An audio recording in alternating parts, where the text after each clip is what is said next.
Magandang araw everyone! Hello! Pupunta nga pala ang prinsesang Mangyan sa pastuhan na kung saan ay kukuha tayo ng Koi Mito or Star Apple.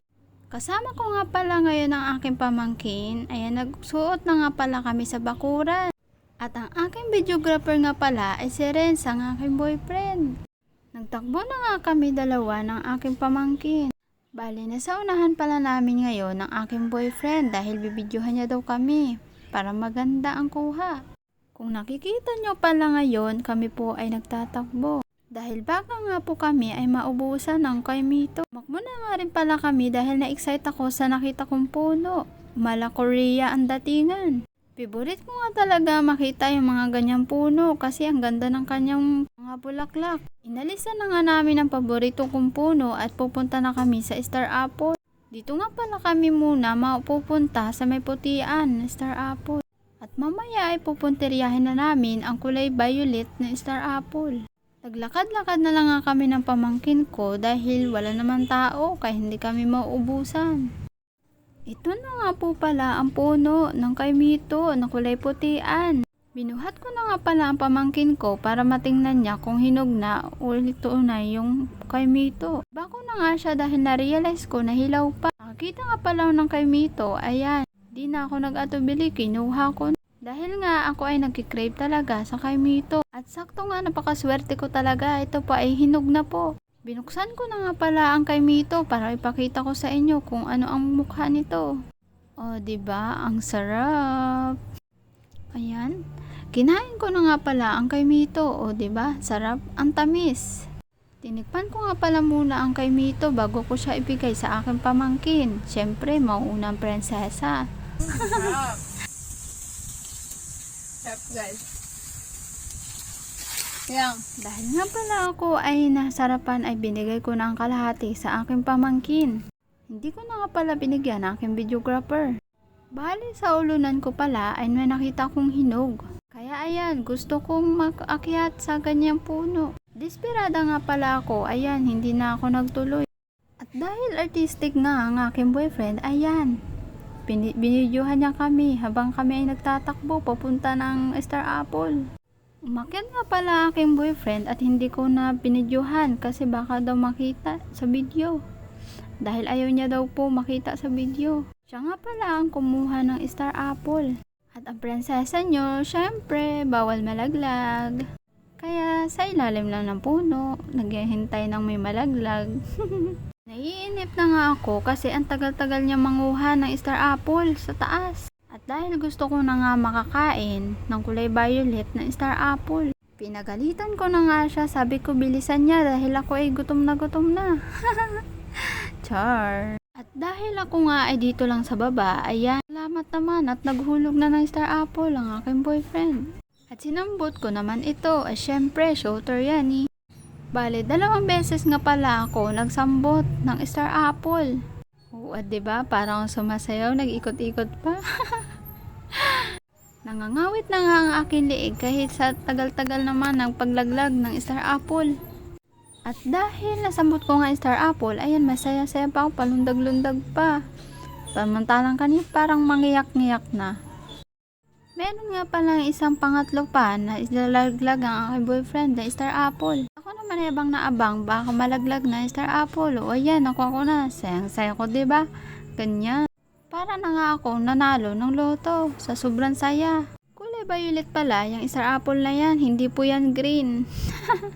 Kinuha lang namin dahil po ay malapit na may hinog. Lumipat na nga kami guys dito sa may maliit na Star Apple na puno. Try ko nga pala ngayon mag-akyat. Nauna na nga pala ang aking pamangkin. O ayan, di ba? Sanay na sanay.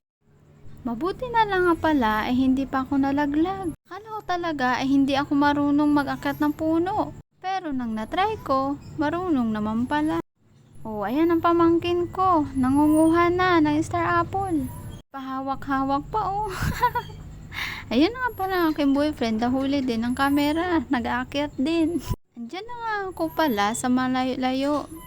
Bale, ang likod pala ng pamangkin ko mag-video. Dahil nasa taas nga kami dalawa ni Renz na aking boyfriend, ay pinabidyohan ko na ito sa aking pamangkin. Lumipat na nga pala sa akin, malapit yung aking pamangkin. O, ayan, di ba? O, di ba ang galing-galing, parang toko lang. O, sige. Dahil wala nga tayong makitang hinog sa puno, kaya bababa na lang tayo. At hayaan lang natin ang mga lalaking umakyat. Bali, bumaba na nga pala ako dahil ako daw ay magsasambot ng star apple na ihuhulog ng aking boyfriend. O, ayan, di ba? Ang galing! Bale, madami na nga kamay pala nakuhang star apple. Maraming puti, maraming violet. Guys, yung green pala, ang tawag namin dyan puti. Syempre, yung laman niya puti. Tapos yung violet, ang laman niya violet din. At dahil nga po ay madami na kaming nakuha, ay nagpapasalamat ako dahil makakain na rin ako ng star apple. Bale, tinanggal ko na nga po ang dahon ng star apple. At nilagay na nga ito sa plastic. At dahil nga po ay marami na kami nakuha, ay pupunta na po tayo ng ilog at doon natin kakainin. Nandito na nga po pala kami sa tabi ng ilog. O, ayan, gimodel-model ko na ang nakuha namin. Bale, siyam po pala ang aming nakuha ng star apple. Nilagay na nga namin ito sa lupa. Kami na po ay kakain. Inumpisahan na nga ni Renz at ng aking tatlong pamangkin ang kumain ng star apple at ako nga dito po ay nagbibideo pa rin. Ang sarap-sarap nga pala ng kain nila at ako ay busy pa. At dahil nga hindi makita ang view ng ilog ay ayan, nilagay ko na lang sa likuran namin. Makita ang ganda ng aming ilog.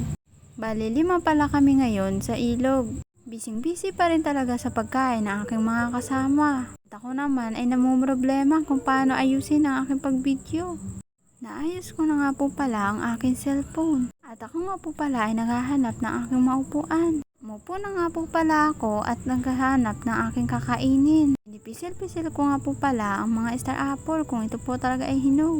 Lumapit na nga ako sa aking cellphone dahil naalala ko nandiyan pala kayo nanunood. Kita ko nga po pala sa inyo ang star apple. O, ayan, ang sarap.